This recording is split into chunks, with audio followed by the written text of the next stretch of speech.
काश के सड़कों पे गश्त करने से कराची के दुखों का मदावा हो सकता। आमिर लियाकत साहब ने शौहर की वीडियोस लीक की थी। नहीं, झूठ बोल रहे हैं। हमें उस जंग में इन्होंने धकेल दिया। आप शायद कभी अस्पताल भी नहीं है। क्रैक्ड हील के लिए कोई रेमेडी बताएं। देसी घी 4 चमचे और उसके साथ ऐड करेंगे थोड़ा सा रोज वाटर। मंगनी भी हो सकती है, कोई रिश्ता भी आ सकता है। इनकी जॉब, प्रमोशन, कारोबार जो मैं सोचता हूँ लोगों ने देखा है कि मैं वो कर जाता हूँ।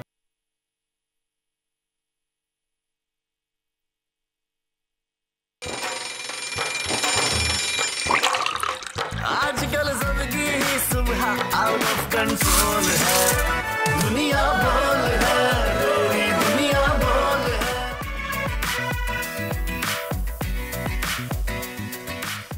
बिस्मिल्लाहिर्रहमानिर्रहीम, अस्सलाम वालेकुम, गुड मॉर्निंग पाकिस्तान। और आप सबको जुम्मा बहुत बहुत मुबारक हो। जुम्मे का सबसे बेहतरीन वजीफ़ा कहा जाता है दुरूद शरीफ का विर्द। जितनी ज़्यादा कसरत से आप दुरूद शरीफ पढ़ेंगे जुम्मे के दिन उतना ही आपको ज़्यादा सवाब मिलेगा और आपके हक़ में बेहतर होगा। कोट ऑफ द डे से स्टार्ट करते हैं। हमेशा हमारी कोशिश होती है कि आपके लिए कोई अच्छा सा एक कोट लेके आएँ जिससे आप अपनी ज़िंदगी पर भी जो है वो उसको इम्प्लीमेंट करें, तो आपकी ज़िंदगी भी जो है वो बहुत खूबसूरत हो जाएगी और आपको भी उसका कहीं ना कहीं कुछ फ़ायदा हो। आज का कोट ऑफ द डे है कि कर भला सो हो भला। जब आप दूसरों का भला सोचते हैं तो अल्लाह आपका भला सोचता है। लेकिन काश ये बात हमारे हुक्मरानों को समझ आ जाए। पेट्रोल पर जिस तरह से रात को कीमतें कम की गई हैं उससे आवाम को कुछ रिलीफ तो मिला है, लेकिन ये वो रिलीफ नहीं जो आलमी मंडी के हिसाब से मिलना चाहिए था। ये कमी ऊँट के मुंह में जीरे के मुतरादिफ है, वो भी ऐसे हालात में जब मईशत का बुरा हाल है और महंगाई अपने उरूज पर है।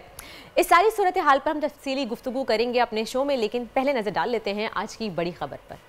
आलमी मंडी में कीमतों के समरात या PTI के एहतजाज के असरात। हुकूमत ने पेट्रोल 10 रुपये सस्ता कर दिया, लेकिन मौजूदा हालात में ये कमी ऊँट के मुंह में जीरा है। एक और 16 दिसंबर सानिया APS को गुजरे 8 बरस बीत गए। मुतासरीन का गम है कि कम होने का नाम नहीं ले रहा। मासूम शहीदों को खराज तहसीन पेश करेंगे आज के प्रोग्राम में। बच्चों के लिए खुशखबरी, मौसम सरमा की छुट्टियों का आगाज हो गया। सिंध में 22 और पंजाब में 24 दिसंबर से 10 रोज़ा छुट्टी का आगाज होगा। और तनख्वाहों में इजाफे के बावजूद भी डॉक्टर्स नाराज। सिंध के मसीहाओं के असल मुतालबात क्या हैं, जानेंगे आज के प्रोग्राम में। आज हम अपने शो में डिस्कस करेंगे कि आखिर डॉक्टर्स चाहते क्या हैं। उनकी सैलरीज में इजाफा तो हो गया है, लेकिन फिर भी वो एहतजाज की तरफ जा रहे हैं। उनको लग रहा है कि इसके अलावा कोई और सोल्यूशन नहीं है। खैर, मैं इस चीज़ की बहुत अगेंस्ट हूँ कि इतना एक मोतबर पेशा है आपका, एक इतना नोबल प्रोफेशन है, उसको इस तरह से ज़ाया कर रहे हैं। इस तरह से लोगों की आप ओथ उठाते हैं कि आप उनकी सपोर्ट करें, उनका ख्याल रखें, उनका इलाज करें, उनको तकलीफ से निकालें, ना कि उनको तकलीफ दें। खैर, आगे चल के शो में हम इस पर डिस्कस करेंगे मजीद, मगर फिलहाल टॉप ट्रेंड पे नजर डाल लेते हैं। तो टॉप ट्रेंड में सबसे ज्यादा इंडिया में भी टॉप ट्रेंड कर रहा है आज, वो है शाहरुख खान की नई आने वाली मूवी पठान, और उसका ट्रेंड चल रहा है बायकॉट पठान। इन दिनों टॉप ट्रेंड में बहुत ज़्यादा शामिल है क्योंकि शाहरुख खान की मूवी पठान एक मुस्लिम नाम पे है, तो हिंदू इंतहा पसंद जो हैं वो इसको पसंद नहीं कर रहे हैं और इसका बॉयकॉट कर रहे हैं। और इस पर इनका गाना रिलीज़ हुआ है 2 दिन पहले, बेशरम रंग, उस पर भी उन्होंने काफ़ी ज़्यादा तनकीद का उसको निशाना बनाया गया है। हालांकि देखा जाए तो उस मूवी में ऐसा कुछ भी नहीं है, या उस गाने में ऐसा नहीं है जिस तरह के इसको एक मजहबी रंग दे के इसको फिल्म को बैन करने की कोशिश की जा रही है, इसका बॉयकॉट करने की कोशिश की जा रही है। शाहरुख खान को एक दफ़ा फिर मुसलमान होने की वजह से तनकीद का निशाना बनाया जा रहा है। उनकी मूवी को जो है फ्लॉप करने की या बैन करने की पूरी कोशिश की जा रही है इंडिया में। खैर, हिंदू इंतहा पसंद हमेशा इस तरह से करते हैं, खाली मूवी का नाम पठान होने से ही वो इस चीज़ के पीछे लग गए हैं कि जी ये मूवी नहीं आएगी क्योंकि शाहरुख खान मुसलमान है, मूवी का नाम जो है वो मुसलमान है, पठान है, तो इसको किसी न किसी तरीके से तनकीद का निशाना बनाया जाए या फिर बैन किया जाए। अगला टॉप ट्रेंड जो है वो है PCL 2023, यानी कि PSL 8 एडिशन आने वाला है और हम सब क्रिकेट के जो शायकीन हैं वो ख़ास तौर पे इसका इंतज़ार कर रहे हैं। और ये नया एडिशन PCL का दरियाफ्त होने की तकरीब जो है वो हो रही है, इसी वजह से PSL 8 भी जो है वो टॉप ट्रेंड में शामिल है। ओके, जब सुबह आप रवानी है बोल रहे हो तो कभी कभी हो जाता है। खैर, आगे बढ़ते हैं और देखते हैं कि दानिया शाह भी टॉप ट्रेंड कर रही हैं। गुज़िश्ता रोज़ आमिर लियाकत की अहलिया दानिया शाह को गिरफ्तार कर लिया गया है। साइबर क्राइम की तरफ से ये बात साबित हुई है कि उन्होंने अपने हस्बैंड की यानी कि आमिर लियाकत साहब की पर्सनल वीडियोस लीक की थी, जिसकी वजह से दानिया शाह को गिरफ्तार कर लिया गया है कल रात को। इसके बाद वो टॉप ट्रेंड में शामिल हो गई हैं, उनको गिरफ्तार किया गया है, लेकिन कहाँ लेके जाया गया है इस वक्त का पता नहीं चल रहा है। लेकिन दानिया शाह की वालिदा हमारे साथ मौजूद हैं इस वक्त, तो हम उनको कनेक्ट करने की कोशिश करेंगे। हम दानिया शाह की वालिदा को कनेक्ट करने की कोशिश करेंगे, उनसे जानेंगे कि इस वक्त सूरत हाल क्या है। दानिया शाह को गिरफ्तार किया गया है गुज़िश्ता रोज़ रात को, लेकिन उनको कहाँ लेके गए हैं, इस वक्त क्या है कि उन्होंने किसी से अपील की है, कुछ किया है, जाने की भी हम आज शो में अपने कोशिश करेंगे। ये टॉप ट्रेंड में शामिल थी फिलहाल, ये तीनों चीज़ें हमने आपको बताई। और अच्छा, वैसे ये चीज़ देखी जाए कि लीक करना वीडियोस इंटरनेट का इस्तेमाल करते हुए ये आज बहुत ज़्यादा आम हो गया है। अच्छा, सिक्योरिटी जो है वो शायद इतनी ज़्यादा एक्टिव नहीं है जितनी एक्टिव जो है इंटरनेशनली होता है। साइबर क्राइम का प्रॉपर एक अलग सेल बना हुआ होता है, उसमें प्रॉपर एक थ्रू प्रॉपर चैनल के उनको देखा जाता है, मॉनिटर किया जाता है कि कौन किस तरह सोशल मीडिया का इस्तेमाल कर रहा है। लेकिन अनफॉर्चुनेटली हमारे मुल्क में साइबर क्राइम है, लेकिन उस लेवल पे नहीं है जिस लेवल पे होना चाहिए। हम इस स्टोरी को कंटिन्यू करेंगे अपने शो में आगे, लेकिन फिलहाल कुछ पॉलिटिकल डेवलपमेंट पे नज़र डाल लेते हैं कि इस वक्त मुल्क में सियासी सूरत हाल हर गुजरते दिन के साथ बहुत तल्ख होती जा रही है। एक तरफ मुल्क की सबसे बड़ी सियासी जमात यानी कि तहरीक इंसाफ नया इलेक्शन मांग रही है, और दूसरी तरफ PDM का हुकूमती इत्तेहाद मुआशी चैलेंजेस से निपटने में बुरी तरह से नाकाम हो चुका है। ये बात हम देख रहे हैं जिस तरह से महंगाई ऊपर जा रही है, और दरमियान में मौजूद आवाम महंगाई की चक्की में पिसती चली जा रही है, जिसका किसी को कोई ख्याल नहीं है। आलमी मार्केट में जहाँ खाम तेल की कीमतें कम तरीन सतह पर हैं, जिसके बाद गुज़िश्ता रोज़ वज़ीर ख़जाना इसहाक़ डार ने भी पाकिस्तान में पेट्रोल की कीमतें फाइनली कम की हैं, लेकिन सिर्फ 10 रुपये, और डीजल पर 7.5 रुपये की कमी कर दी है। लेकिन शहरी इस पर काफ़ी खफा हैं, क्योंकि इस मामूली कमी से उन्होंने कहा है कि कोई असर नहीं होने वाला। अगर आली मंडी की हम बात करें तो वहाँ पर जिस तरह से कीमतें कम हैं, उस तरह से पाकिस्तान में कीमतें कम नहीं हुई हैं। और ओवरऑल सियासी सूरत हाल पर हम बात करें तो 17 दिसंबर की तारीख बहुत अहम करार दी गई है, क्योंकि बकौल शेख रशीद के कल हफ्ते की शब 8 बजे इमरान खान कौम से खिताब करेंगे और 2 सूबाई असम्बली तहलील करने का हतमी ऐलान भी करने वाले हैं कि वो किस तारीख को ऐलान करेंगे कि असम्बलियाँ कब तहलील की जाएँ। इस सूरत हाल पर हम मज़ीद गुफ्तगू जारी रखेंगे। हमारे साथ मौजूद हैं इमरान इस्माइल साहब, पाकिस्तान तहरीक इंसाफ के और साबिक गवर्नर सिंध हैं, उनको वेलकम कहेंगे अपने शो में। अस्सलाम वालेकुम इस्माइल साहब, ये बताइएगा कि सुनने में आ रहा है कि अरकान पंजाब असम्बली को तोड़ने के लिए सदर आरिफ अलवी के ज़रिए खान साहब तक कोई ना कोई मैसेज पहुंचाया जा रहा है, कुछ बैकडोर राबते हो रहे हैं। अगर ये खबर दुरुस्त है, कोई मैसेज दिया जा रहा है, तो वो मैसेज क्या दिया जा रहा है, और क्या वाकई अरकान पंजाब असम्बली की तहलील से नाखुश हैं? नहीं, मुखालफिन तो बेचारे ऐसे परेशान रहते हैं ना। असम्बली तहलील होगी तो उनकी भी जो रुकनीत है वो ख़त्म हो जाएगी, और इलेक्शन में उनका कोई चांस है नहीं, तो वो तो अपनी बेपर की मारते रहते हैं, इधर उधर से उड़ाते हैं चीज़ें। 100% लोग इमरान खान के साथ खड़े हुए हैं, जो उनकी पार्टी के लोग हैं, जो हमारे एलाइज हैं वो भी 100% हमारे साथ खड़े हैं, कोई डाउट नहीं है। जिस दिन खान साहब ऐलान करेंगे उसके 1 घंटे के अंदर ये असम्बलियाँ तहलील कर दी जाएंगी। अच्छा इमरान साहब, क्या सदर पाकिस्तान और इसहाक़ डार मुज़ाकरात में ये बता रहे हैं ये कि कोई फार्मूला तय पाया गया है, कुछ फाइनलाइजेशन की तरफ कोई चीज़ गई हो कि आप लोग असेंबली में वापस जाएंगे तो फिर बदले में इलेक्शन की डेट मिलेगी? क्या ये वाकई हकीकत है कि इस मुआहदे की तरफ बात जा रही है, या फिर ये सिर्फ इत्तलात हैं मुखालिफिन की जानिब से, एक प्रोपेगेंडा बनाया जा रहा है? मुझे तो ऐसी कोई इतला नहीं है कि ये ऐसी कोई चीज़ हो रही है, और खान साहब ने एक बार मना कर दिया कि हम असम्बली में नहीं जाएंगे, तो मुझे नहीं लगता कि असम्बली में जाने का कोई चांस बाकी रह गया। हाँ, ये ज़रूर है कि हम मुमकिन तौर पर स्पीकर के सामने सारे पेश होकर अपना इस्तीफ़ा एक बार फिर उनको दें और उनको कहें कि जी आप हमारा इस्तीफ़ा कबूल करें। आप समझते हैं कि अगर PDM मुज़ाकरात संजीदगी से ले तो क्या मुल्क की सियासी सूरत हाल कुछ बेहतर हो सकती है? PDM सियासी संजीदगी का मुजाहरा नहीं कर सकती। उसकी वजह यह है कि उन्हें इल्म है कि वोट नहीं मिलना, इलेक्शन में जाना उनके लिए सियासी मौत है, और वो अगर इस वक्त कोई सियासी संजीदगी का मुजाहरा करें तो इसका मकसद है कि उनको इलेक्शन में जाना पड़ेगा, जिससे वो घबरा रहे हैं और भाग रहे हैं, बस इतना है। तो लिहाजा वो मस्खरापन और जो सारी चीज़ें आप देख रहे हैं वो इसी वजह से है कि वो समझते हैं, ये इसको अच्छी तरह इस बात को समझते हैं कि ये उनकी आखिरी बारी लगी है और इसके बाद इनकी बारी नहीं आनी, और जिसकी बारी आनी है उसने फेंटा बड़ा लगाना है, तो वो अपनी इमरान साहब पहले मरियम नवाज साहिबा और अब सुलेमान शहबाज केसेस में रिलीफ मिल रहे हैं सबको, तो क्या ये हुकूमत सिर्फ अपने केसेस को ख़त्म करवाने के लिए आई थी? और देखने में ये भी आ रहा है कि सुलेमान शहबाज जैसे ही आए वो सियासी सरगर्मियों का भी जो है वो पार्ट बन गए हैं, तो ऐसा लग रहा है कि हुकूमत सिर्फ अब खुद को क्लीन चिट देने के लिए ली थी। जाहिर है इसके अलावा और एजेंडा है क्या? यही एजेंडा था, वही इस पर अमल हो रहा है, वही चीज़ें हो रही हैं। और सलमान शहबाज का आना तो आप यूँ समझिए कि जब यूरोप में सर्दी ज़्यादा होती है, बर्फ़ पड़ने लगती है, तो परिंदे इधर का रुख करते हैं, तो ये भी परिंदों की तरह इधर ही आए हैं। थोड़ी सी सर्दी कम हो जाएगी तो वापस लौट जाएंगे। ना इनका इस मुल्क में कोई लेना है, देना कुछ नहीं है मुल्क में, लेना तो बहुत सारा है इनका। तो वो मज़ीद लूटने के लिए आए, मास्टरमाइंड है वो चीज़ों के, वो करेंगे यहाँ पे और मज़ीद प्रोजेक्ट्स के अंदर अपनी कारीगरी दिखाएंगे।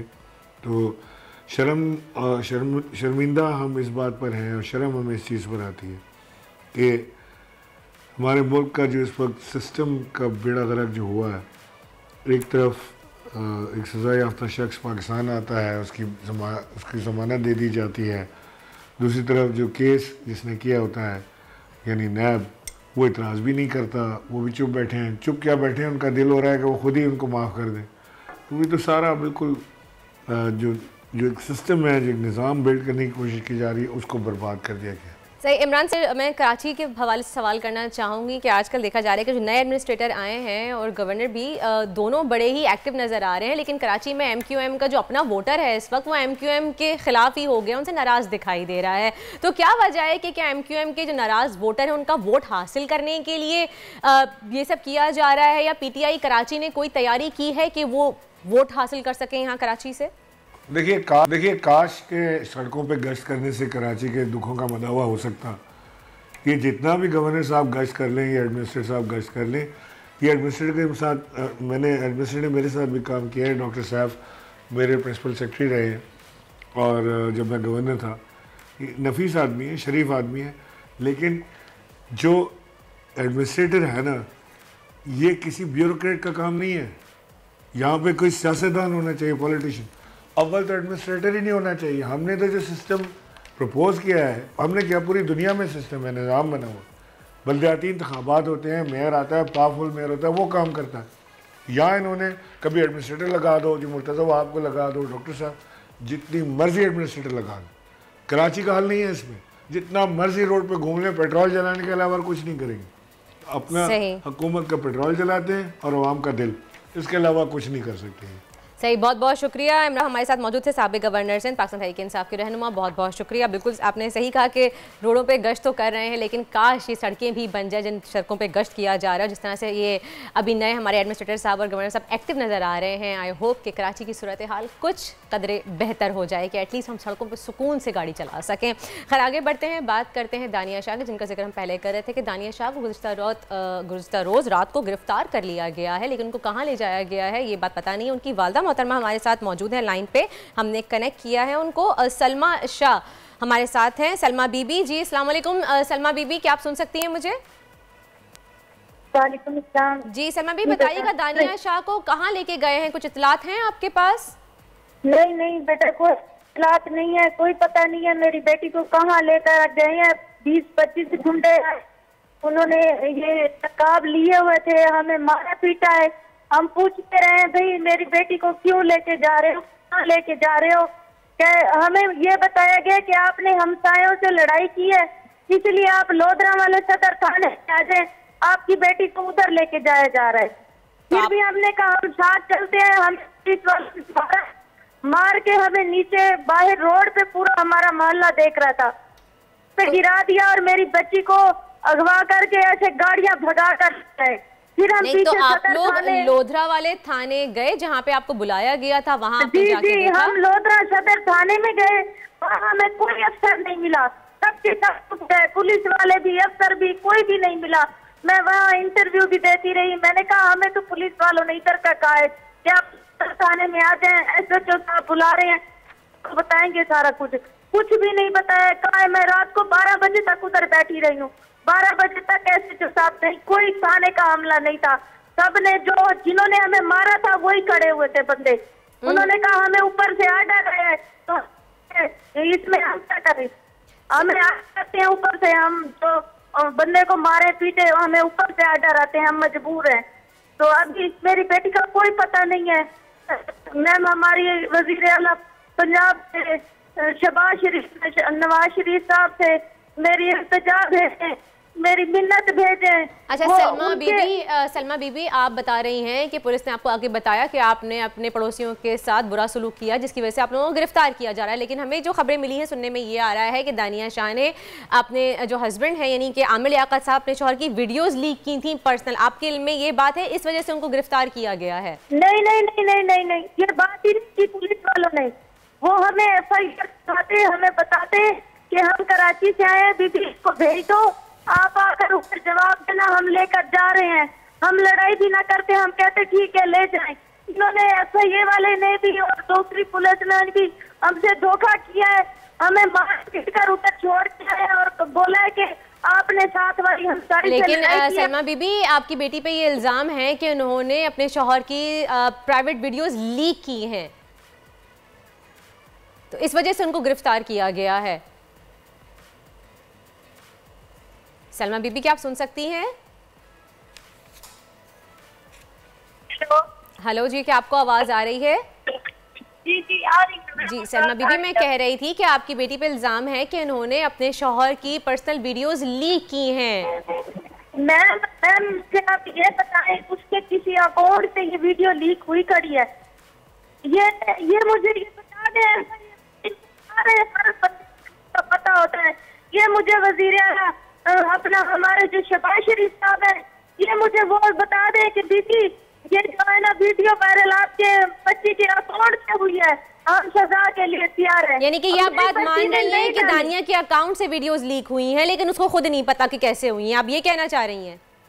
नहीं हुई, दानिया के अकाउंट से वीडियो बिल्कुल वायरल नहीं हुई, ये झूठा इल्जाम। लेकिन साइबर सिक्योरिटी ने तो ये बात साबित की है, उन्होंने कहा है कि ये दानिया के ही अकाउंट से लीक हुई हैं वीडियोस। नहीं नहीं नहीं नहीं, झूठ बोल रहे हैं। साबित हमें सबूत दिखाए हमें कि ये दानिया के मोबाइल से वायरल हुई है।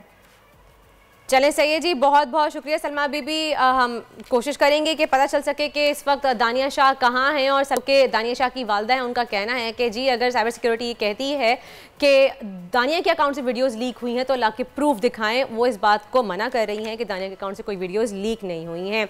खैर आगे बढ़ते हैं और बात करते हैं। आज है 16 दिसंबर, यानी कि सानिया आर्मी पब्लिक स्कूल को 8 साल का अरसा बीत गया है, जिसमें बच्चों समेत 148 अफराद शहीद हुए थे।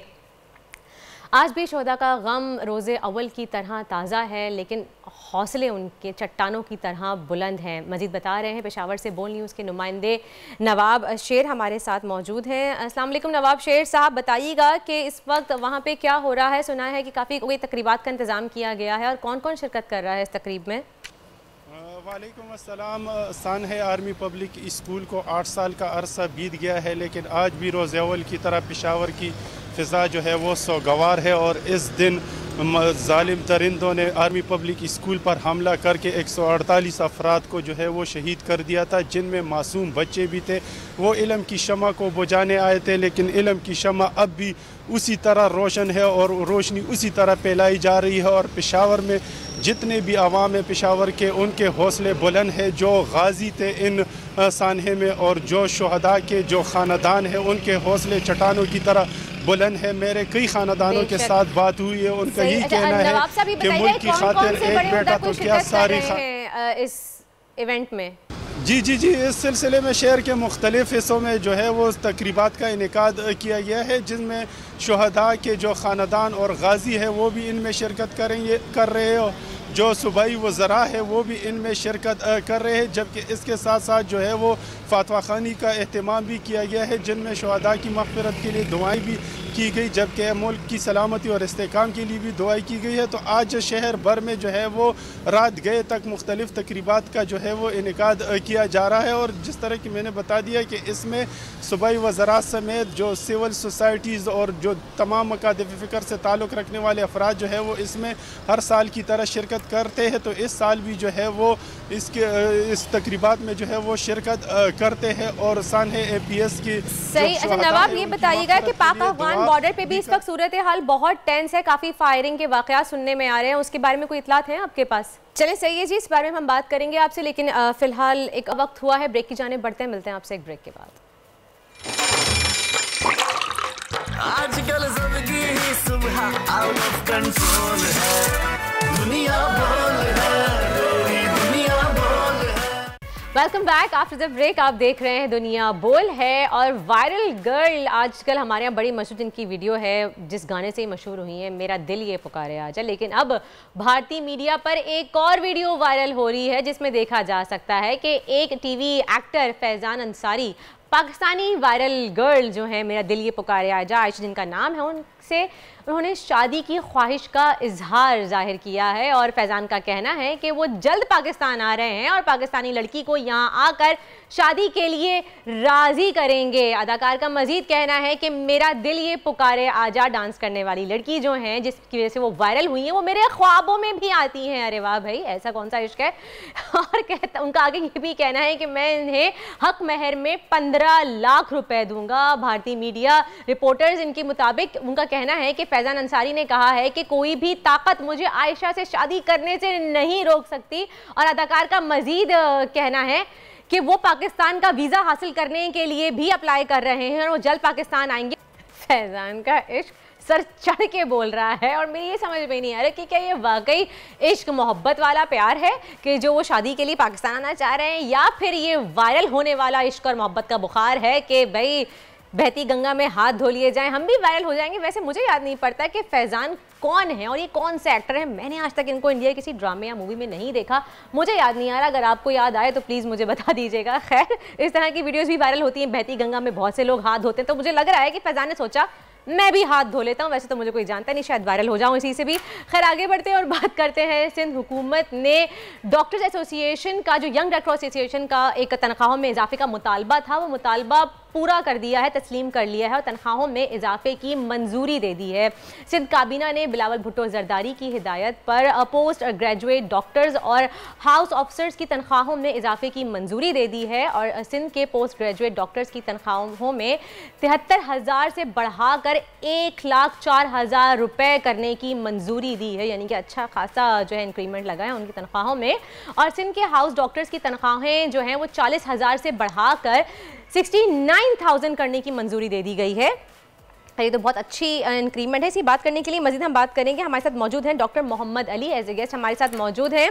तो डॉक्टर साहब अस्सलाम वालेकुम। पहली बात तो बहुत बहुत शुक्रिया, आपने हमें अपना वक्त दिया। ये बताइएगा डॉक्टर साहब कि जो आपके मुतालबात थे, जो तनख्वाहों में इजाफे की आप लोग डिमांड कर रहे थे, अब वो आपके मुतालबात पूरे हो चुके हैं? आप लोग खुश हैं इस इंक्रीमेंट से? नहीं, वालेकुम सलाम। सबसे पहले तो आपका मैं शुक्रगुजार हूँ कि आपने हमें इस बात करने का मौका दिया। जी, हमारे मुतालबात पूरे नहीं हुए, लेकिन क्योंकि ये एक बड़ा डेडलॉक पैदा हो गया था और एक तवील अरसा जो है वो ओपीडीज का बायकाट भी रहा और मरीज परेशान हो रहे थे, तो लाजमी है कि मरीजों की बेहतरी के लिए हमने अपने जो एक आप समझेंगे जिद पकड़ी हुई थी कि जब तक ये मुतालबात पूरे नहीं होंगे तो हम जो है ओपीडी की सर्विसेज शुरू नहीं करेंगे। तो वो हमने अपनी ख़त्म कर दी और हमने हुकूमत को एक टाइम दिया। तो हुकूमत ने हमें कहा है कि हम इस हवाले से कि जितने दीगर सूबों में जो तनख्वाहें हैं उसके बराबर हम आपकी करेंगे, क्योंकि हमारी एक जायज़ डिमांड है, हम कोई नाजायज़ नहीं। लेकिन डॉक्टर साहब, आपका अब भी कहना है कि आपके मुतालबात अभी भी पूरे नहीं हुए, तो अब कौन से मुतालबात रह गए हैं आपके? जी, अभी कोई भी मुतालबा हमारा पूरा नहीं हुआ, ना रिस्क अलाउंस का है, सर्विस स्ट्रक्चर का है, बहुत सारे मुतालबात हैं जो मैं यहाँ पर गिनवाऊंगा। लेकिन आपकी तनख्वाहों में ठीक ठाक इजाफा हुआ है, 72,000 से लाख रुपए से ऊपर कर दी है आपकी तनख्वाहों में इजाफा कर दिया। हाउस जॉब वाले की जो है वो सैलरी 69 प्लस कर दी है। तो इसके अलावा और क्या चाहिए? इसके अलावा क्या आप अलाउंसेस भी चाह रहे हैं? अगर उन्होंने अलाउंसेस आपको नहीं दिया, एटलीस्ट इंक्रीमेंट तो कर दी है सैलरी में। मैं ओवरऑल बात कर रहा हूँ कि जो मेडिकल ऑफिसर्स काम कर रहे हैं, जो गवर्नमेंट अस्पतालों में डॉक्टर्स काम कर रहे हैं, उनकी तनख्वाहें नहीं बढ़ी हैं। वो जो हाउस ऑफिसर की थी और जो पोस्ट ग्रेजुएट जो डॉक्टर्स थे, उनकी जो तनख्वाहें वो पहले से शेड्यूल थी, वो हमारे इस मुतालबे पे नहीं बढ़ी, वो पहले से उसकी रिवीजन हो रही थी, तो वो बढ़ी हैं। हमारी जो हमारे मुतालबात थे कि हमें जो कोविड था, देखें कोविड को एक जंग करार दिया ना, पूरी दुनिया ने कोविड को एक जंग करार दिया और कोविड में हमें कुछ नहीं पता था कि ये कौन सा वायरस है, इसको किस तरीके से मैनेज करना है। और कोविड में ये हशर था कि जो मरीज थे उनके लवाहिकीन भी जो है ना वो अपने मरीज को हाथ लगाने को तैयार नहीं थे, तदफीन करने को तैयार नहीं थे। हमें उस जंग में इन्होंने धकेल दिया और बगैर किसी आप समझे कि प्रोटेक्टिव जो हमें जो मेयर्स होते हैं वो नहीं दिए, हमें ना किट्स मिली, हमें कोई और चीज मिली। लेकिन क्योंकि ये मरीजों की खिदमत थी तो हमने उस जज्बे के साथ जो है डॉक्टर साहब मैं इंटरप्ट करना चाहूंगी यहाँ पे। नो डाउट कि हमारे पैरामेडिकल स्टाफ ने पेंडेमिक सिचुएशन में जिस तरह से फ्रंट लाइन पे आके लोगों की खिदमत की है उसको वाकई हम खाली तहसीन पेश करते हैं, सलाम करते हैं, सैल्यूट करते हैं। लेकिन एक तरफ आप ये खुद बात कह रहे हैं कि वो कोविड के दौरान था, लेकिन अब तो कोविड की वो पीक नहीं है। अगर आप वैसे ही रिस्क अलाउंस की बात करें तो इस तरह तो हर किसी की जिंदगी रिस्क पे लगी हुई है। अगर मैं भी आज बाहर निकलती हूँ घर से तो मैं भी रिस्क पे चल रही हूँ, मुझे भी नहीं पता कि खुदा ना खासा कुछ भी हो सकता है, एक्सीडेंट हो सकता है, स्नैचिंग हो सकती है, तो कि मैं भी अपने दायरे से रिस्क अलाउंस मांगना शुरू कर दूंगी। नहीं देखें, वो रिस्क जो है वो एक अलग बात है। जो एक डिपार्टमेंटल एक रिस्क होता है, जैसे कि कोई अगर पुलिस में है, कोई फोर्स में है, कोई मतलब उनके अपने जो डिपार्टमेंट के जो तरफ से जो अलाउंसेस होते हैं उसके नाम दिए जाते हैं। तो कोविड का सिर्फ रिस्क नहीं है, आप शायद कभी अस्पताल में नहीं है, अस्पताल में कोई सैनिटाइजेशन नहीं है, कोई वहाँ सफाई सुथराई नहीं है, वहाँ पर जो है ओवरऑल 24 घंटे जो है वो हम बैक्टीरियाज के सामने, हम जो है इन्फेक्शंस के सामने, हम जो है वायरसेस को हम फेस करते हैं। तो वहाँ हमें उसकी कोई भी मतलब ये कि ना हमें मास्क प्रोवाइड किया जाता है, ना हमें कोई गाउन प्रोवाइड किया जाता है। देखिए मोहम्मद अली, ठीक है, बहुत बहुत शुक्रिया, वक्त की कमी वरना मैं मज़ीद गुफ्तगू जारी रखती है आपसे। ठीक है, आपकी बात, सिक्योरिटी के कोई इंतजाम करके नहीं दिए जाते, उसका मुतालबा बेशक कीजिए, वो जायज़ है, लेकिन बाकी मुतालबात के नाम पे ऑपरेशन थिएटर्स को बंद करना, ओपीडीज़ को बंद करना, मरीजों को तड़पता हुआ छोड़ देना, मैं इस चीज़ के साथ खिलाफ होकर आगे बढ़ते हैं। जुम्मतुल मुबारक का दिन है और आज हमारा स्पेशल सेगमेंट होता है जिसका नाम है आलिम के बोल। इस सेगमेंट में आज बहुत ही इंतहाई एक अहम टॉपिक पे जो है हम बात करना चाहेंगे कि आजकल जो ग्लोबल वार्मिंग चल रही है, जिस तरह से मौसम की तब्दीलियां हो रही हैं, दरख्तों में मौजूद जो सुराख होते हैं उनको कैविटेशन कहा जाता है।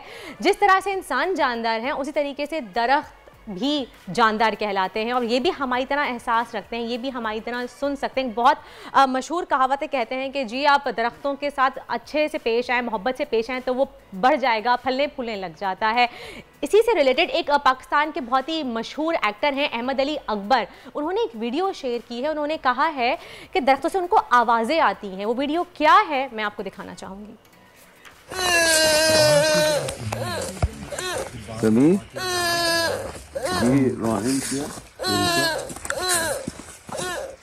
यूं कर लेना, चुप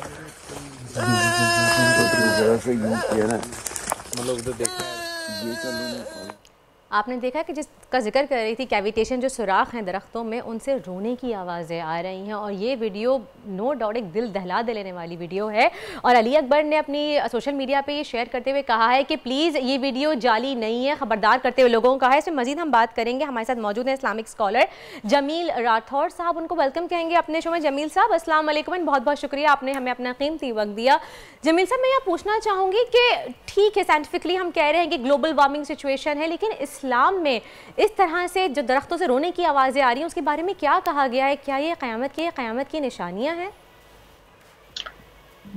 बिस्मिल्लाहिर्रहमानिर्रहीम, अस्सलातु वस्सलामु अलैका या रसूलल्लाह व अला आलिका व अस्हाबिका या हबीबल्लाह। सबसे पहले आपको, आपके सारे व्यूअर्स को मेरी तरफ से जुमा मुबारक और अस्सलामु अलैकुम व रहमतुल्लाहि व बरकातहू।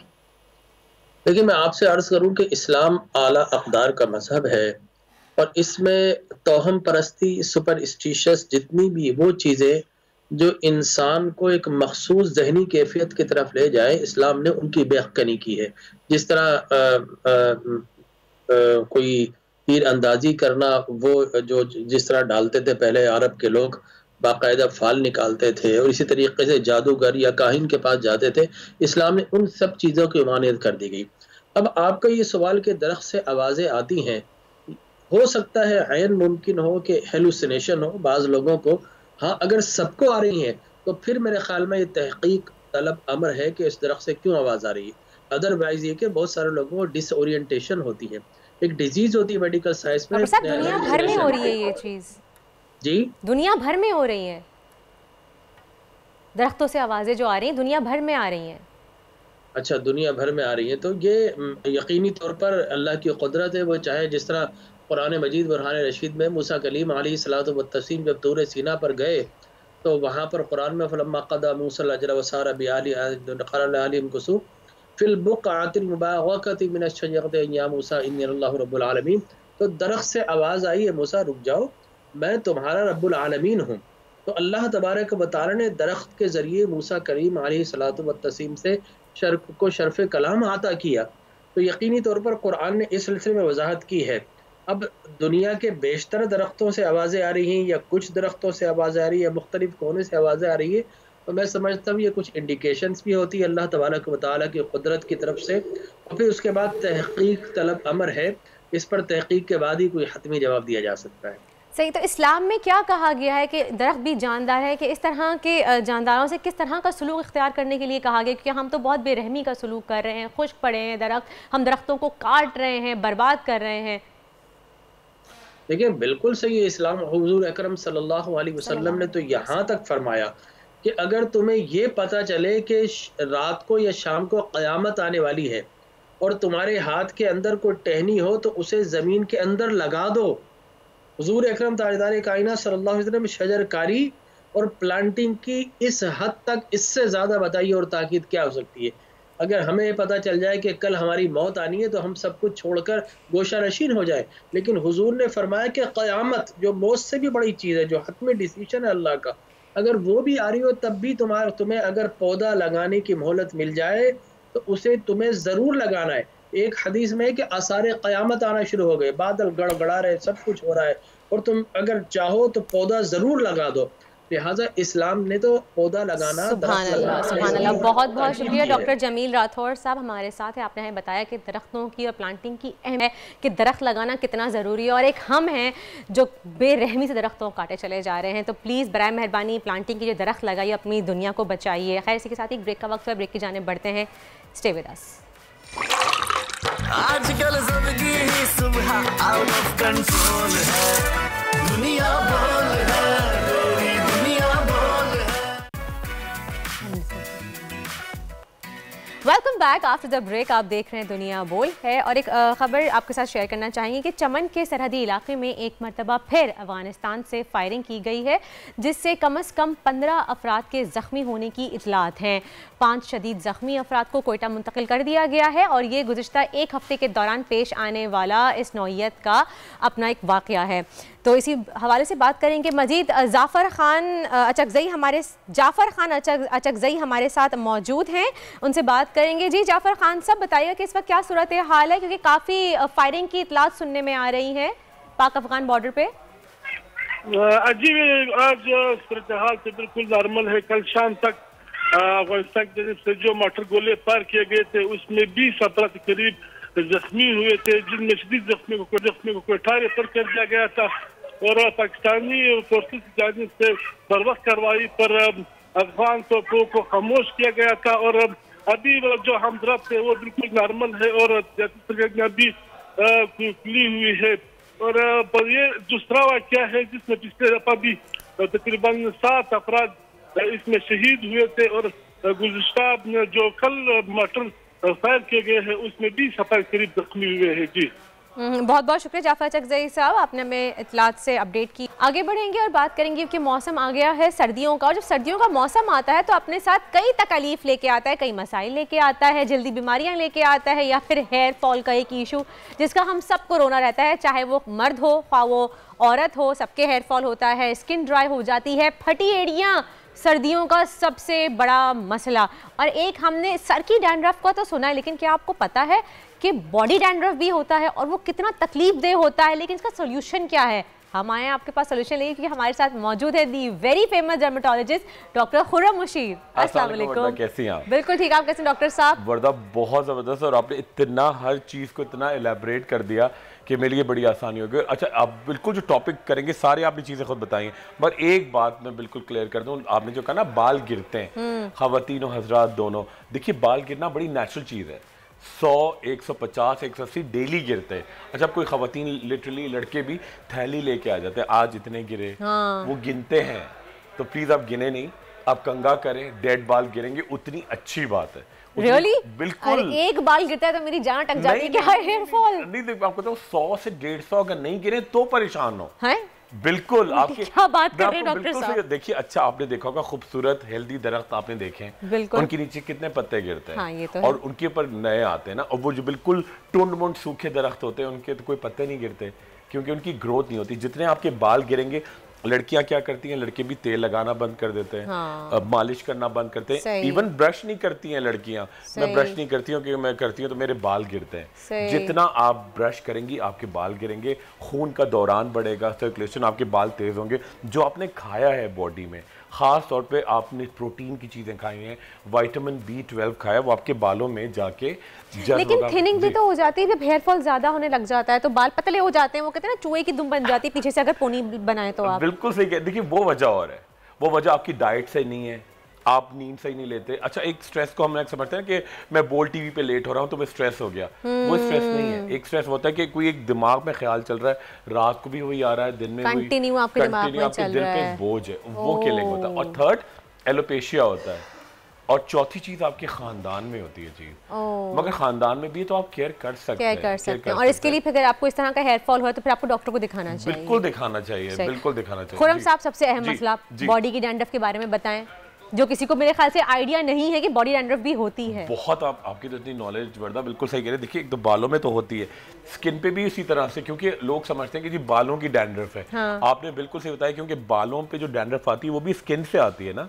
आपके बाल जो आ रहे हैं स्किन से आ रहे हैं, तो वो वहां से डेवलप होती है। इसी तरह जो डैंड्रफ बॉडी की होती है, बिल्कुल मछली की तरह आपकी स्किन हो जाती है। सही, हाँ, स्केल्स आपके पैचेस पड़ जाते हैं, पैचेस पड़ जाते हैं, और क्रैक की जैसे खुश्क जमीन नहीं होती वो, और आप खुजाते हैं उससे, और वो खुश्की गिरती गिर रही होती है। अच्छा, फिर आप कपड़े चेंज करें तो उसमें साथ लग के आ रही होती है। आती है, और लिटरली अगर थोड़े डार्क कलर के पहनती हैं लड़कियां, लड़के काले कपड़े, तो उसके साथ वो लेयर लगी होती है। अच्छा, और खुश्की का क्या होता है, वो बेचारे लोग घबरा जाते हैं, ये नहीं करते कि इसका कुछ ऑयल लगा ले, वो क्या करते हैं, खारिश होने लगती है, जलन होती है, कोई कंगे से खारिश कर रहा है लिटरली। अच्छा, और सेप्टिक, फिर उसके बाद कोई डंडा ले लिया, लिटरली अगर आप बिस्तर पे लेटे हुए तो आप एड़ियां जो है उससे रगड़ते हैं लिटरली। उसके बाद क्या होता है, पहले तो आपको रेड होती है स्किन, फिर ऊजिंग होता है, उसमें से पानी आना शुरू होता है, फिर ब्लड आता है, और फिर इन्फेक्शन होता है। तो इसके लिए क्या करना चाहिए, इसकी सेफ्टी एंड क्योर क्या है इसका? देखिए, सबसे इंपॉर्टेंट चीज है, आप देखिए पूरा ट्रीटमेंट तो होता है, तो आप डॉक्टर को दिखाएंगे। अगर वो बढ़ जाए बहुत, अगर वो बढ़ जाए तो दिखाएंगे, ठीक है। पहले आपको क्या करना है, जब भी आप नहाने लगे, एक बकेट में पानी लें, एक बाल्टी में, उसमें 2 चमचे आप मीठे बादाम का तेल डाल दें, उससे नहाएं। बेबी ऑयल हम लोग बात करते हैं, सबसे सस्ता, आसान और टिकाऊ।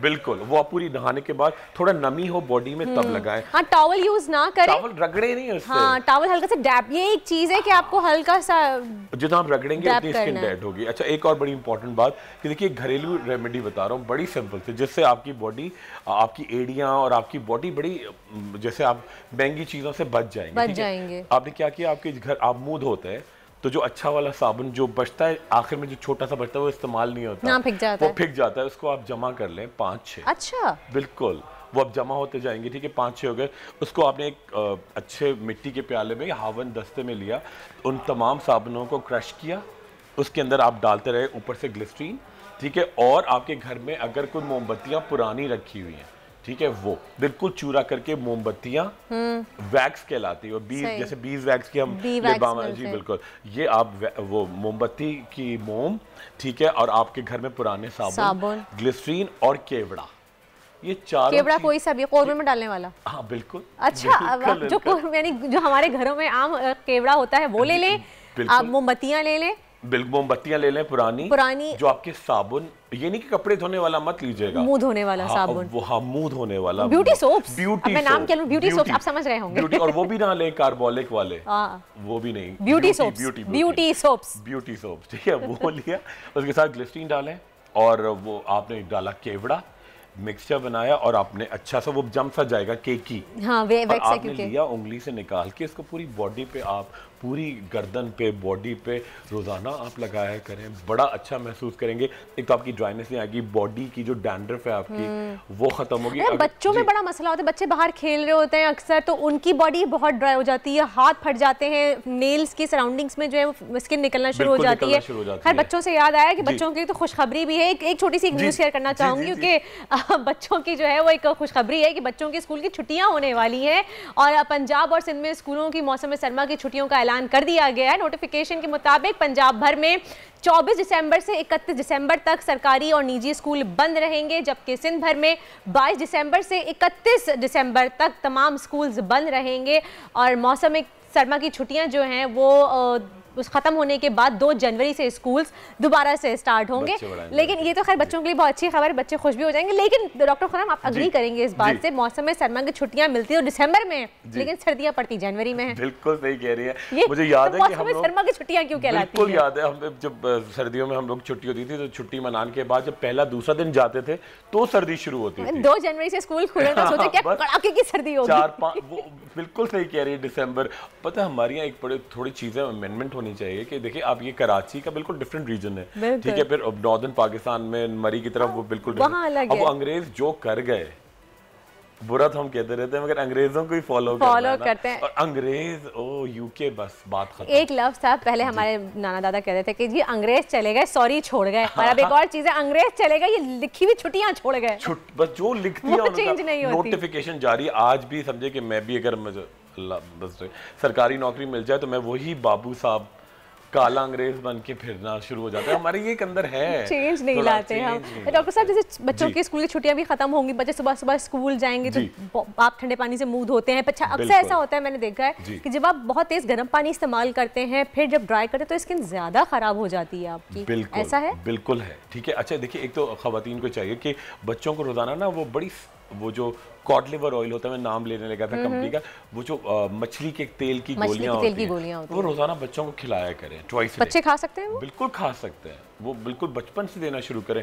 बल्कि मैं एक बड़ा अच्छा कॉम्बिनेशन बता रहा हूँ कि ये आप ओवर द काउंटर ले सकते हैं। विटामिन सी, ठीक है, एक कैल्शियम, ठीक है, और एक आप ये 7 सीज कॉड लिवर ऑयल, ये आप रोजाना एक गोली बच्चों को दिया करें एवरी डे। उससे बच्चों की हड्डियां, ठीक है, आपके विटामिन सी इन्फेक्शन से बचेंगे और ये विटामिन ई आपकी आंखें तेज होंगी, नजरें तेज होंगी, दिमाग तेज होगा और अंदर से आपको रोगन देगा। ये बड़ा इंपॉर्टेंट, ठीक है। अच्छा एक बड़ी इंपॉर्टेंट चीज, बच्चों को जब आप नहलाया करें ना कोशिश करें कि जब बड़े बहुत गर्म पानी भी नहीं हो बहुत ठंडा भी नहीं, बिल्कुल दरमियाना वार्म वाटर, हाँ बिल्कुल गुनगुना टाइप ना। अच्छा और आप उनके बॉडी को खवातीन क्या करती हैं, थोड़े बच्चे होते हैं ग्रोइंग एज होती है, थोड़ी गर्दन डार्क हो रही है वो रगड़ती हैं, और स्पेशली जो बच्चे बाहर खेल रहे होते हैं और वापस आते हैं तो टैन हो रहे होते हैं, झामे से रगड़ रही होती हैं, झामे से रगड़ती हैं, ठीक है। और एक में अब अजीब बीमारी हो गई है कि वो कहती हैं देखे बच्चा है ये, अब वो बच्चा छोटी उम्र का 10-11 बजे रिसेस में खेलेगा, देखिए इसको मना करेंगे धूप में नहीं खेला करे, ये अंदर क्लास में बैठा, भाई वो तो उसकी ग्रोथ के लिए जरूर, वो ये इसका रंग थोड़ा डल, जब आपकी ग्रोथ होती है स्कूल जाते हैं थोड़ा रंग होता है वो ठीक हो जाएगा, वो उसकी नॉर्मल बात है। डॉक्टर साहब मैं आपसे पूछूंगी फटी एड़ियों का इलाज भी आप एक रेमेडी सोच के रखें हम आपसे जानेंगे, लेकिन अभी अजीम जाफरी साहब बहुत ही फेमस एस्ट्रोलॉजिस्ट हैं और न्यूमरोलॉजिस्ट भी हैं और वो वास्तुशास्त्र ही बताते हैं। मैं ये बार बार मेंशन करती हूँ क्योंकि हमारे पाकिस्तान में वास्तुशास्त्र बताने वाले कोई और नहीं है, अजीम जाफरी साहब है, तो उनको वेलकम कहेंगे अपने शो में। अस्सलाम वालेकुम अजीम भाई एंड वेलकम सुबह सुबह। जी वालेकुम सलाम, कैसे हैं आप? अल्लाह का शुक्र, आप बताइए कैसे हैं अजीम भाई? बस अल्लाह का करम। तलहा भाई कैसे हैं? तलहा भाई आज छुट्टी मना रहे हैं, छुट्टी मना रहे हैं आज वो छुट्टी मना रहे हैं, हाँ जी आज वीकेंड मना रहे हैं वो। अच्छा अजीम भाई ये बताएं सबसे पहले कि इलेक्शन होने वाले हैं कि नहीं होंगे, सबसे अहम सवाल है। इस साल तो अब जाहिर है ऑब्वियसली कि दिसंबर तो एंड है, मतलब मिड आ गया है, तो नेक्स्ट ईयर तो होने हैं, बट जो भी होगा ये not before 15th April, April mid के बाद ही होना है। तो रमजान होंगे उस वक्त तो? हाँ तो ईद के बाद ही होंगे, मतलब यानी कि ईद के बाद इलेक्शन होने के इम्कानात हैं, ये आप कह रहे हैं डेट आ जाएगी जी। आपने हमारे ये जरूर है कि बिटवीन अनाउंस हो जाए कोई डेट, ये जरूर हो सकता है, उसकी भी पॉसिबिलिटी है कि अगले 2-3 माह में एक डेट दे दी जाए कि भाई सपोज के जी अगस्त में है, सितंबर में या जैसे भी है इस तरह का एक हो जाए। सही, आपने हमारे ही शो पे कहा था कि जब खान साहब की सब लॉन्ग मार्च सिचुएशन चल रही तो आपने कहा था कि वो कमर दर अकरब वाली सिचुएशन में है, तो चीज़ों का कुछ मामला हल सही बैठेगा नहीं, मुझे याद है। तो अभी इस वक्त खान साहब मुस्तारे आपको क्या कहते हुए नजर आ रहे हैं? क्योंकि खान साहब देखा जाए सुनने में आ रहा है कि बैकडोर राब्ते हो रहे हैं, कुछ मुज़ाकरात की तरफ बात जा रही है, कोई तस्दीक नहीं हो रही है। मैंने शायद आप ही के शो में फिर एक और शो में कहा था कि एक टाइम आएगा उसमें ऐसा लगेगा कि जी बैकडोर कुछ हो रहा है मामला, फिर एकदम ब्रेकअप हो जाएगा, फिर रास्ते डिसकंटिन्यू हो जाएंगे, मतलब रास्ते जो हो रहे हैं, याद होगा आपको। जी जी बिल्कुल। ये जो भी ऐसा नजर आ रहा है ये है टेम्परेरी फेज होगा, बट फिर वो मेरे ख्याल में शायद 12 जनवरी ऑनवर्ड्स फिर एक जैसा थोड़ा गड़बड़ मसले मसाइल वाला पीरियड शुरू हो जाएगा थोड़ा। सही। अभी कोई ऐसी जी कोई अभी ऐसा नजर नहीं आ रहा आपको मामला, सूरत हाल कुछ सेटल होती हुई? नहीं अच्छा, नजर नहीं आ रही। सही। अरे खुरम, फीफा देख रहे हैं, वर्ल्ड कप देख रहे हैं आप? जी बिल्कुल देख रहे हैं। कौन सी फेवरेट टीम है आपकी? कुछ पूछना चाह रहे हैं? मैं मदीन जाफरी साहब को बहुत सलाम करना चाह रहा हूं। अच्छा पूछे जी। जाफरी साहब अस्सलाम वालेकुम, कैसे हैं आप? मैं खुर्रम मुशीर, कैसे हैं आप? कैसे, खैरियत से, ठीक ठाक हैं? बिल्कुल साहब, मुझे बड़ा इम्पोर्टेंट सवाल आपसे कर रहे हैं, आप इतनी नॉलेज आप माशाल्लाह रखते हैं कि देखिए आपको लगता है कि पाकिस्तान में क्या अब जो एक हमारा एक टेम्परामेंट भी बन गया है ना कि हर कोई, वो कहते हैं ना मेरा नाम तो खुर्रम है मगर उससे मिलता तुर्रम खान एक वर्ड बन गया, हर कोई जो हो गया, तो हम लोग इतने अना परस्त हो गए। आपको लगता है कुछ बेहतरी के चांसेस हैं अगले साल तक पाकिस्तान में ओवरऑल? ये खुर्रम मुशीर साहब बात कर रहे हैं? जी सर, कैसे हैं आप? कैसे सर? आप पहचाने जी कैसे हैं आप? ठीक ठाक हैं? आवाज तो जाने वाली है जी। बस दुआएं इनका तो मेरा भाई जी बिल्कुल, हम 2004 से साथ चल रहा है। जी बिल्कुल। अब वाले साहब भी पुराने हैं, ये दिखने में नहीं लगते, इनकी ब्यूटी क्रीम्स का कमाल है, कमाल है, ये पब्लिसिटी है। जी अदील साहब। अच्छा खुर्रम भाई, ये है कि आपका क्या सवाल है कि कब हम मसलों से निकलेंगे? स्टेबिलिटी कब आएगी मुल्क में, जो एक लगता है हमें ना स्टेबिलिटी। अच्छा स्टेबिलिटी कब आएगी? देखें स्टेबिलिटी इंशाल्लाह आपको अब जो है ना, अब जो नया दौर शुरू हुआ है जी, अब स्टेबिलिटी का शुरू हुआ है मेरे हिसाब से, ठीक है ना। अब स्टेबिलिटी का शुरू हुआ है और काफी आपको अब लगेगा कि चीजें सही होना जा रही हैं। अच्छा, जितना भी वो चीजों को बिगाड़ा गया था ना जी, हाँ पर्पजली, या वो अब सही होने जा रही हैं। तो ये मुल्क की स्टेबिलिटी की बात हो रही है ना? जी बिल्कुल, मुल्क की स्टेबिलिटी कह रहा हूँ। चले अल्हम्दुलिल्लाह, अल्लाह का शुक्र है कि कुछ तो स्टेबिलिटी आने के इम्कानात नजर आए हमें। जी बिल्कुल बहुत सही। अरे फीफा के बारे में बताएं, आपकी कौन सी फेवरेट टीम है और कौन जीतेगा? अजीम भाई क्या लग रहा है आपको, अर्जेंटीना कि फ्रांस? यार मैं तो सोच रहा हूँ इस दफा मेसी को जिता ही दें बस। आपको क्या लग रहा है खुर्रम, आपकी फेवरेट टीम कौन सी है? वो वहां तक गया है, उसका राइट बनता है भाई अब जीतना, बड़ी मेहनत से गया है वो आगे। चलें अजीम भाई, वैसे तो ये हफ्ते का एंड है, लेकिन आने वाला हफ्ता सितारों के लिए कैसा रहेगा कुछ बता दीजिए आप। आपके साइड से स्टार्ट करते हैं। पहले खुर्रम साहब क्या है, खुर्रम साहब के बारे में बताएं पहले। टॉरस जी, टॉरस के बारे में बताएं ना। टॉरस है क्या? टॉरस। अच्छा पहले एरीज से स्टार्ट करते हैं। अच्छा एरीज से करते हैं जी। तो एरीज वालों का बहुत अच्छा हो गया, इनका क्या कहते हैं, अब इनके लक इनको बहुत फेवर करना शुरू कर देगी, ठीक है ना। उसके बाद टॉरस की बारी है। टॉरस को कहीं से पैसे मिल सकते हैं, कोई कमीशन मिल सकती है, कोई चीज खरीदो फरोख्त में उनको बेनिफिट हो सकता है। जेमिनाई वालों की कोई शादी, कोई ट्रैवलिंग नजर आ रही है मुझे। उसके बाद कैंसर वालों की गाड़ी चेंज कर सकते हैं, या जॉब में कुछ बेटरमेंट या जॉब चेंज भी हो सकती है, जॉब में मजीद कोई प्रमोशन हो सकती है। अच्छा जी, उसके बाद लियो वालों का, लियो का ऑलरेडी अच्छा चल रहा है, जैसे मैंने कहा अभी 14-15 दिसंबर से उनका चेंज हुआ है, तो उनका बहुत अच्छा हो रहा है माशाल्लाह, कोई उनको बेनिफिट हो सकता है, ठीक है, अच्छा खासा किसी किस्म का मंगनी भी हो सकती है, कोई रिश्ता भी आ सकता है। उसके बाद बारी है विर्गो वालों की। विर्गो वालों की आप अपना मकान चेंज कर सकते हैं, ऑफिस चेंज कर सकते हैं, अगर आप खरीदना चाह रहे हैं प्रॉपर्टी वो कर सकते हैं चेंज। उसके बाद लिब्रा की है। लिब्रा का डोमेस्टिक ट्रैवल, कोई खुशखबरी, कोई छोटे बहन भाइयों की तरफ से भी खुशखबरी मिल सकती है। उसके बाद स्कॉर्पियो वालों की बारी है। स्कॉर्पियो का हाँ फाइनेंस थोड़ा सा अच्छा बेहतर होगा, मगर अपनी अंदरूनी बेचैनी अभी उनकी ख़त्म नहीं हो रही। उसके बाद सेक्रेटेरियस की है। सेक्रेटेरियस का बहुत अच्छा है। एनर्जेटिक हुए हुए, 1 महीने से बहुत फजूल खर्चों में पैसा जा रहा था, अब बेहतरी शुरू हो गई है। कैप्रिकॉर्न वालों का बहुत अच्छा हो गया, अब इनके हिडन एनिमीज जो हैं वो नुकसान खुद उठाएंगे। जो उन्होंने पहले इनको नुकसान पहुंचाया, अब खुद उनकी बारी है। एक्वेरियस वालों की देरीना ख्वाहिश कोई मुराद पूरी हो सकती है, स्पेशली जिसका ताल्लुक बाहर से हो, बाहर जाना, वीज़ा लगना वगैरह, या इवन के शादी और निकाह भी हो सकता है। लास्ट में बारी है पैसेस वालों की, इनकी जॉब, प्रमोशन, कारोबार, ससुराल, जो सोचे इस वक्त उनका जो है ना अच्छा पीरियड है। सही, चलें, जबरदस्त। जी आप कुछ पूछना चाहे थे खुर्रम, आपने कहा था? नहीं, बिल्कुल टॉरस के बारे में पूछ रहा था, वो आपने बता दिया। अच्छा, टॉरस के बारे में आपको कहीं से पैसे मिलेंगे? खुर्रम साहब पूछना चाहे थे टॉरस के हवाले से, तो आपने कहा कहीं से पैसे आ सकते हैं आपको भी। नहीं, ये खुर्रम भाई पे नहीं फिट होता, क्योंकि माशाल्लाह इनकी जब आप क्लिनिक जाएंगी ना तो ये कहेंगी इनका रोज ही टॉरस सही हुआ ये बात सही है।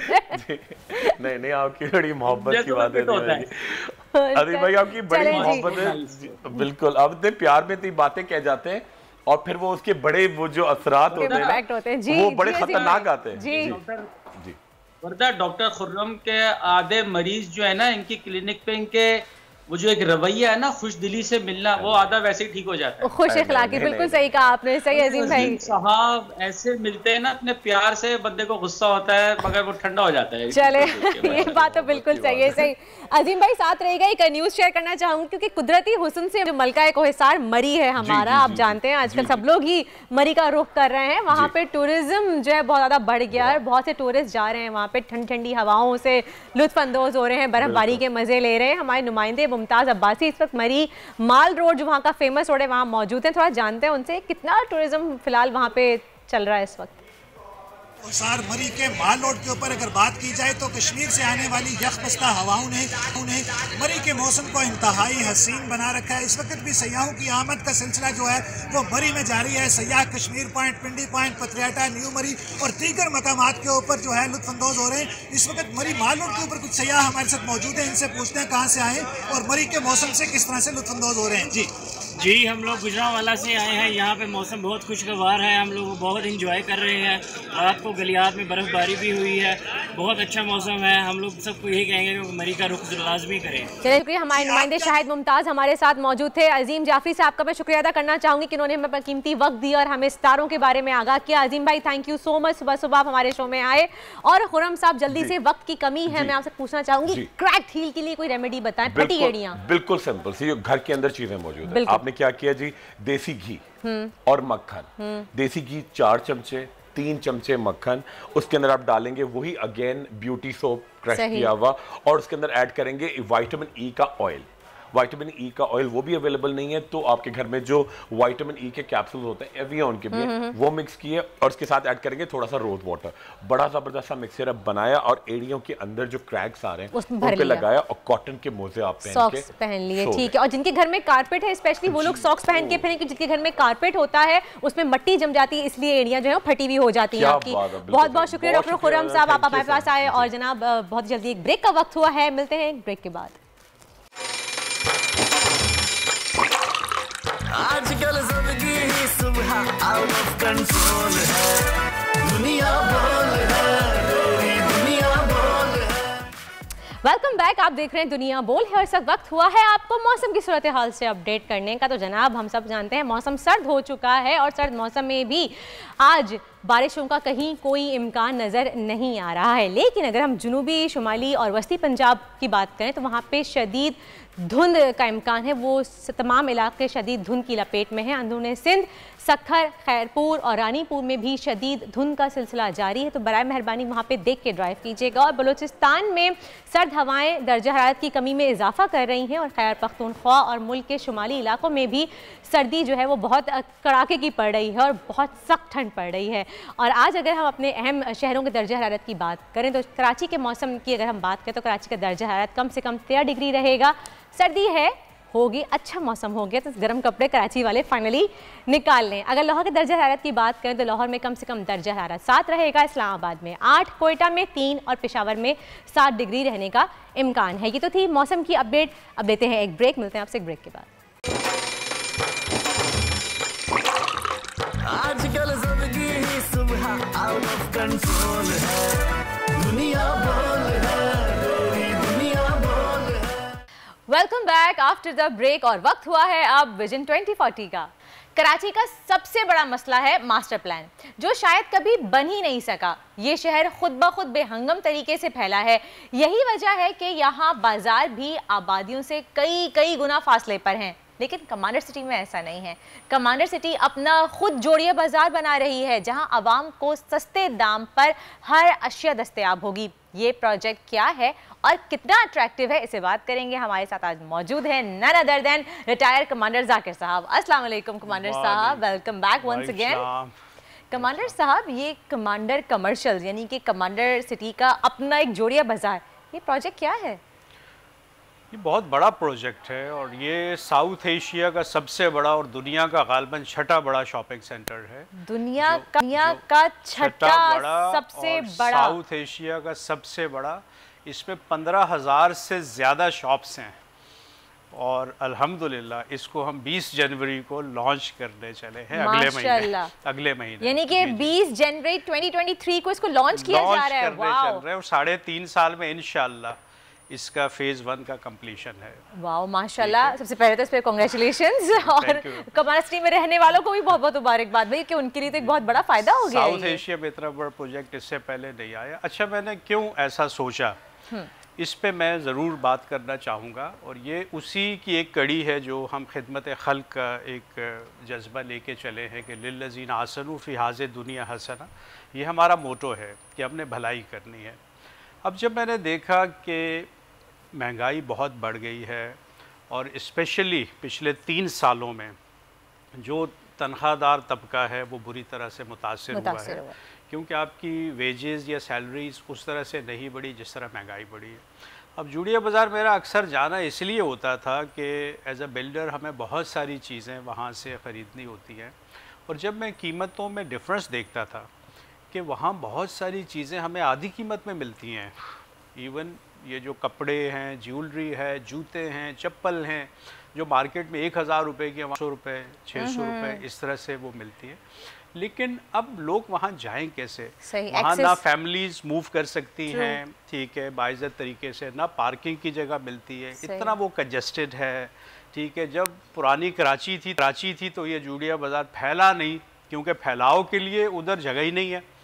तो ये ज़रूरत तो पिछले कई सालों से महसूस हो रही थी और लोगों ने नारे भी बहुत लगाए कि जोड़िया बाज़ार हम शहर से बाहर कहीं शिफ्ट करेंगे, लोगों को सुकून मिलेगा। जब मैं आज से चंद साल पहले चाइना गया ग्वांगझू में, तो मुझे एक मॉडर्न जोड़िया बाज़ार देखने का मौका मिला। मल्टीपल स्टोरी बड़ी बड़ी बिल्डिंगें, अंदर लिफ्टें लगी हुई, पार्किंग प्रॉपर, आप जाएँ वहाँ से शॉपिंग करें। तो फिर मैंने वहाँ पे सोचा कि अगर मुझे जब भी मौका मिला मैं इस तरह का कोई बनाऊंगा जिसमें आम लोग जा सकें, ठीक है। जोड़िया बाज़ार बेसिकली दुकानदारों के लिए थोक के हिसाब से जो चीज़ें खरीदते हैं, होलसेल मार्केट है जहाँ दुकानदार ज़्यादा जाते हैं, पब्लिक चूँकि माहौल नहीं है तो कम जाती है।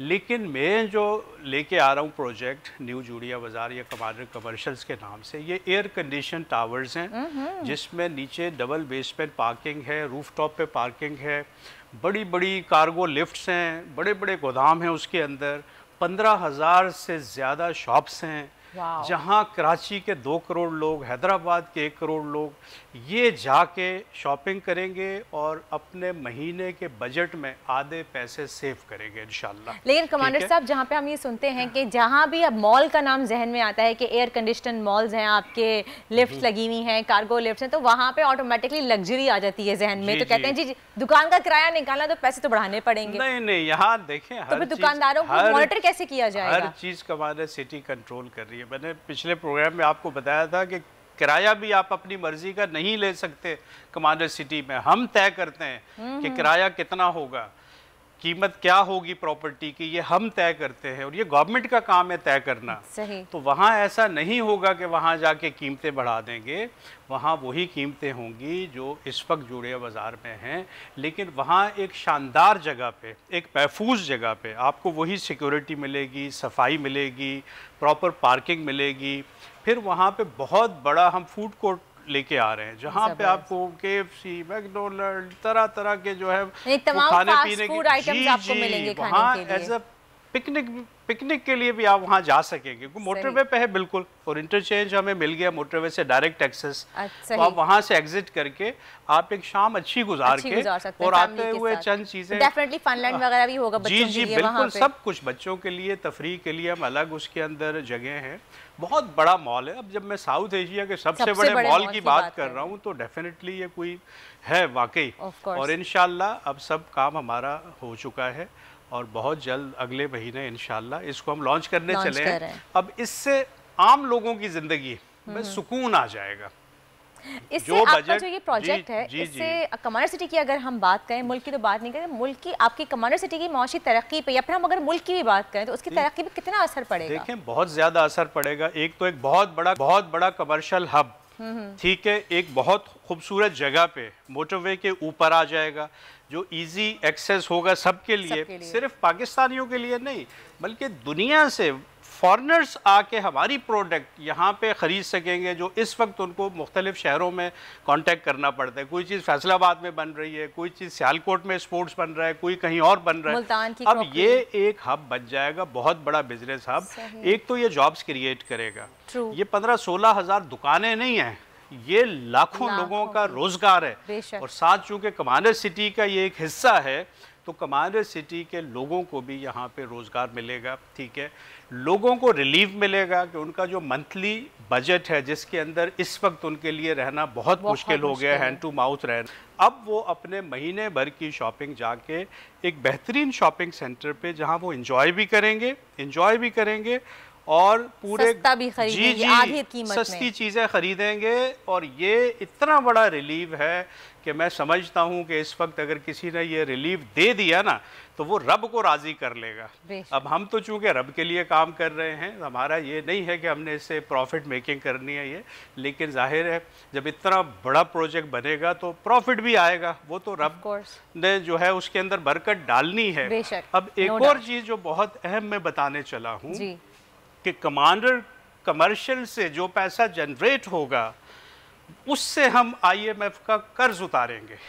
अरे ये मैंने इरादा पुख्ता कर लिया है कि ये 14, क्या बात है कमांडर साहब, आप IMF का कर्ज उतारने का सोच रहे हैं? ये 14 खरब रुपए का प्रोजेक्ट है, ये छोटा प्रोजेक्ट नहीं है, दुनिया का छठा बड़ा अगर मैं इसको कह रहा हूँ और साउथ एशिया का सबसे बड़ा कह रहा हूँ, तो ये कोई इतना छोटा प्रोजेक्ट नहीं है। मुझे इससे प्रॉफिट नहीं लेना है, मुझे इससे इस मुल्क के लिए कुछ बेहतर काम करने, और सबसे बेहतर यह है कि IMF को उनका पैसा उनके हवाले करो और कहो हमारी जान छोड़े, ठीक है, ताकि हम आज़ाद हो जाएं उस चुंगल से हम आज़ाद हो जाएं। ये मेरी ख्वाहिश है, ये मेरी ख्वाहिश है, ये मेरा इरादा है। मैं इस इरादे के साथ ये कर रहा हूँ कि इससे जो पैसा मैं जनरेट करूँगा मैं IMF को दूंगा ये पैसा कि ये हमारी आप जान छोड़ें, ठीक है। और ये सिर्फ यहीं पे नहीं ला रहा मैं, कमांडर कमर्शियल्स, ये पूरे पाकिस्तान में लेके आ रहा हूँ। ये मैंने सिर्फ एक प्रोजेक्ट के बारे में आपको बताया, अगर यहाँ में सक्सेस मिली हम पाकिस्तान के 10 बड़े शहरों में कमांडर कमर्शियल्स लाएंगे और इंशाल्लाह अगले चंद सालों में 2040 तक हम नहीं जाएंगे, हम ये कर्ज उतारेंगे पाकिस्तान के इंशाल्लाह। कमांडर सिटी के लोग मेरे साथ मिल के एक ये जदोजहद है, ये कोशिश है कि ये सिर्फ लोगों को रिलीफ नहीं देना है बल्कि कमर्शियल से तो पैसा जनरेट होता है। कमांडर सिटी में भी हम घरों में प्रॉफिट नहीं ले रहे हैं, बिल्कुल नहीं ले रहे हैं, हम ज़ीरो प्रॉफिट पे घर लोगों को दे रहे हैं, लेकिन वहाँ पे जितनी भी कमर्शियल एक्टिविटीज़ हैं, जितनी शॉप्स हैं, वहाँ से एक बड़ा पैसा जनरेट होना है जिससे वहाँ के लोगों की भलाई होनी है। तो ये भलाई का एक बड़ा प्रोजेक्ट है जो इंशाल्लाह हम करते चले। इंशाल्लाह। कुमार साहब, गवर्नमेंट लेवल पे हुकूमत से किसी से कोई बात हुई है, आपकी कोई डिस्कशन हुई है, अभी कुछ प्लानिंग शुरू हुई है इतनी बड़ी बात कि IMF का कर्ज उतारने वाली? देखें, ये कुछ पाइपलाइन में ये है? तो मेरी नीयत है, सही, ये मेरी सोच है, और जो मैं सोचता हूँ लोगों ने देखा है कि मैं वो कर जाता हूँ। गवर्नमेंट क्या कर रही है मुझे नहीं पता, ठीक है, ना मुझे उनसे कोई ऐसी तवक्को है कि वो कोई मेरी ऐसी मदद करेंगे, ठीक है। हम सब खुद कर रहे हैं, ठीक है। ये है कि जो इदारे गवर्नमेंट के हैं जहाँ हमें NOC की ज़रूरत पड़ती है हमें वो कोऑपरेट कर रहे हैं, ये भी बहुत बड़ी बात है कि इदारे हमारे साथ कोऑपरेट कर रहे हैं, ठीक है। अब जिस तरह पानी, बिजली, गैस हम अपना बना रहे हैं, आगे हम सोलर पे आ रहे हैं, ये जो कमांडर कमर्शियल्स है ये ज़्यादातर सोलर पे होगा, क्योंकि इसने सुबह खुलना है, मगरिब के वक्त बंद हो जाना है, ठीक है। तो मेन जो एनर्जी है वो हम सोलर यूज़ करेंगे इसमें, जिसके लिए हम इसके सारे टॉप पे 36 एकड़ का ये प्रोजेक्ट है बड़ा। तो 36 एकड़ पे बिल्डिंगें हैं, 6 बड़े टावर्स हैं, 12 मंजिला बिल्डिंगें हैं ये, और यहाँ पे हम एनर्जी भी अपनी हम जनरेट करेंगे। हमारा सिक्योरिटी का अपना सिस्टम है, हमारा सफाई का अपना सिस्टम है, हमारे पास सीवरेज का अपना सिस्टम है, वो हम रिसाइकल पे आ रहे हैं। तो सारा निज़ाम हमारा अपना है इंशाअल्लाह। लेकिन मकसद ये है कि अपने इस मुल्क के लिए काम करना है ना, तो जो इस मुल्क से प्यार करते हैं वो मेरे साथ शामिल होते जा रहे हैं। विजन 2040 बाहर से लोग अमेरिका से, कनाडा से अपनी जॉब छोड़ के यहाँ आके मुझे ज्वाइन कर रहे हैं कि हमने आपका हिस्सा बनना है, हमने इस विजन का हिस्सा बनना है। तो ये एक बहुत बड़ी एक फोर्स बन जाएगी कि हमारे सिटी के लोग न सिर्फ ये खुद खुशहाल होंगे बल्कि ये इस मुल्क को भी खुशहाली की तरफ लेके जाएंगे इस तरह के प्रोजेक्ट्स का हिस्सा बनके। जो ऐसी आप प्रोजेक्ट के बारे में बातें बता रहे हैं तो नो डाउट अबाउट इट कि खुशहाल पाकिस्तान की तरफ हमें लेके जा रहे हैं। हमारी दुआ है कि अल्लाह ताला आपका ये ख्वाब जल्द से जल्द पूरा करे, आपको कामयाबी अता फरमाए, क्योंकि वाकई हम सब चाहते हैं कि अभी हमारा मुल्क बदल जाए, अब वाकई तब्दीली आ जाए हमारे मुल्क में, लोग दयानतदार हो जाएं, क्योंकि सब चाहते हैं कि यहाँ पे साफ मुल्क में रहें जहाँ पे वो सुकून के साथ अपनी ज़िंदगी गुजार सके। बहुत बहुत शुक्रिया कमांडर साहब आपका। इसी के साथ ही शो का वक्त होता है ख़त्म, फिर मिलेंगे आपसे, अपना बहुत बहुत ख्याल रखिएगा, take good care of yourself, Allah हाफ़िज़। आजकल ज़िंदगी ही सुबह आउट ऑफ कंट्रोल है, दुनिया बोल है, पूरी दुनिया बोल है। ओ पाया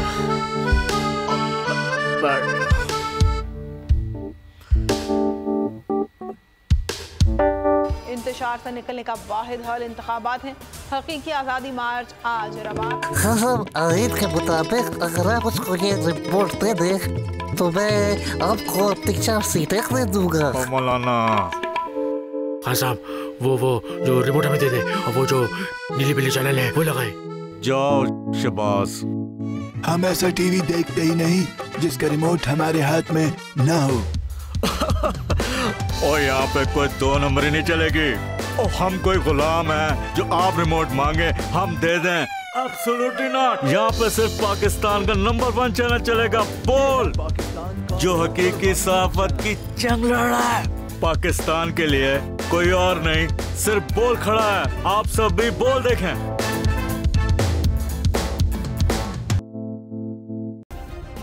सब्सक्राइब करें और बेल दबाएं ताकि कोई खबर रह न जाए।